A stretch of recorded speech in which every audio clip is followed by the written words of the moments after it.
নয়, পরীক্ষা নিয়ে ভর্তির দাবিতে সড়ক অবরোধ করে বিক্ষোভ করেছে ঢাকা রেসিডেন্সিয়াল স্কুল অ্যান্ড কলেজের শিক্ষার্থীরা। রোববার দুপুরে ১.৫ ঘন্টার অবরোধে স্থবির হয়ে পড়ে ওই এলাকার জনজীবন।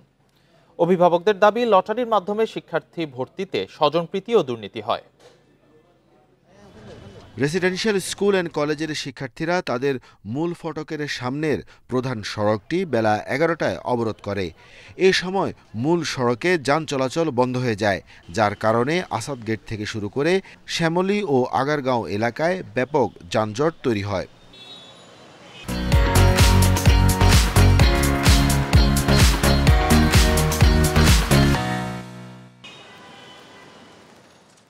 শিক্ষার্থীদের অভিযোগ, লটারিতে ভর্তির কারণে মেধা যাচাইয়ের সুযোগ থাকছে না। মেধা থাকার পরও অনেক শিক্ষার্থী পড়ার সুযোগ পাচ্ছেন না।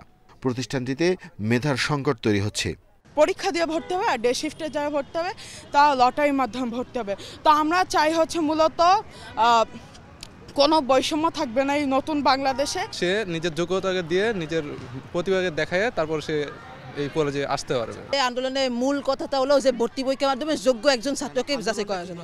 অভিভাবকরা বলছেন, লটারিতে ভর্তির কারণে দুর্নীতি ও স্বজনপ্রীতির সুযোগ তৈরি হয়। এই কারণে শিক্ষার্থীদের দাবির সঙ্গে একমত তারাও।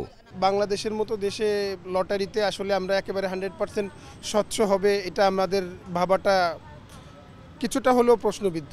পরীক্ষা হওয়াটাই ভালো মনে করি, কারণ লটারিতে তো আর মেধা যাচাইটা হয় না ওইভাবে। যে বিভিন্ন পরিবেশ থেকে আসতেছে তারা, এবং তারা বিভিন্ন মেধার, অনেকে অনেক কিছু জানে না, অথচ তারা ভর্তি হয়ে যাচ্ছে। কেন্দ্রীয় লটারি থেকে বের হয়ে প্রতিষ্ঠানটির আলাদা লটারিকে সন্দেহের চোখে দেখছেন তারা। অবরোধের প্রায় ১.৫ ঘন্টা পর কলেজ প্রশাসনের সহায়তায় শিক্ষার্থীদের সড়ক থেকে সরিয়ে নেয় পুলিশ। কলেজের ইস্যু থাকলেও তো প্রিন্সিপাল মহোদয় নিজে এসেছেন এবং তার ছাত্রদের সাথে কথা বলেছেন, এবং ছাত্ররা তার কথায় আশ্বস্ত হয়ে এই সমস্যার সমাধান করেছেন। এই বিষয়ে কথা বলতে রাজি হননি কলেজটির অধ্যক্ষ।